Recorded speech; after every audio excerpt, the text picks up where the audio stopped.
Hello guys, pag-usapan lang natin ang breaking news. May pasabog nga naman kasi ang bali-balita at exclusive na pinag-uusapan ngayon.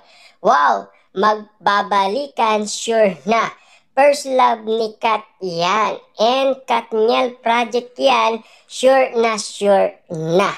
Yan kasi ang mga update ng mga Dilulu fans at mga sawsawerang kapitbahay, lalong-lalo na ang mga netizens. Naniniwala nga naman kasi sila dahil nagtitiwala ang Star Magic kina Daniel Padilla at Catherine Bernardo. Mas pinaniniwalaan ngayon ng karamihan sina Daniel Padilla at Catherine Bernardo na sure na daw ang upcoming movie ng Katniel. Kaya nga naman kasi patindi ng patindi ang bawat usapin kina Daniel Padilla at Catherine Bernardo.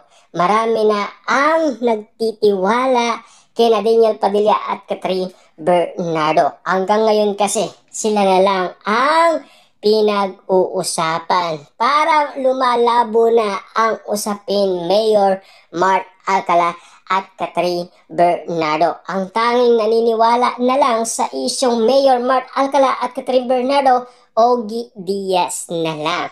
Siya na lang ang nagsasabi na single naman sila. Bakit hindi naman sila magsalita? Diba? Kasi ang gusto ni Ogie Diaz, magsalita sila para tanggapin niya ang patunay na katotohanan ang sinasabi niya. Na alam nyo naman siguro, karamihan ay hindi pa rin nagtitiwala sa isyung Mayor at Catherine Bernardo na meron silang relationship. Samantalang Daniel Padilla at Catherine Bernardo pa rin ang pinakamalakas na ugong-ugong or bulong-bulungan sa social media. Inala kasi ng karamihan, yan ang first love ni Catherine Bernardo. Kahit na meron pa siyang first crush, diba? Yun kasi ay first crush lang. Kasi ang anak talaga ni Catherine Bernardo ay isang bad boy daw na katulad ni Daniel Padilla. Ayon kasi sa karamihan. Kitang-kita kasi ang katangihan ni Daniel Padilla bilang action star dahil sa dugong dumadaloy sa kanya ay ang Padilla. Kaya nga naman kasi mas pabor pa rin ang karamihan sa Katniel, kina Daniel Padilla at Catherine Bernardo. Siyempre alam niyo naman siguro kung magbabalikan yan, alam niyo naman siguro mahal pa rin nila ang isa't isa. Ramdam yan ng karamihan.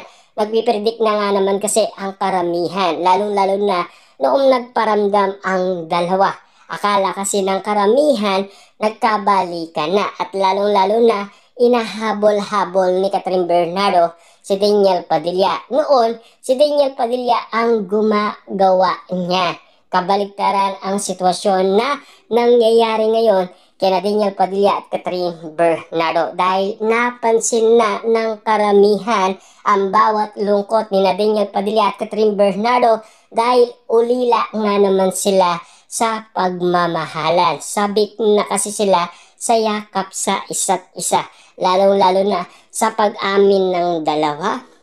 Siguradong sigurado tayo na hanggang ngayon nangangarap pa rin ang dalawa na magkabalikan. At siyempre, para maituloy na ang nasabing nasira nilang relationship na alam nyo naman siguro, magdadalawang taon na ang nasabing iwalayan. Na alam nyo naman siguro, no, pinag-uusapan pa rin ang malapit na kaibigan ni Catherine Bernardo na si Maja Salvador at Rambo na matagal daw nagkaiwalay pero nagkabalikan.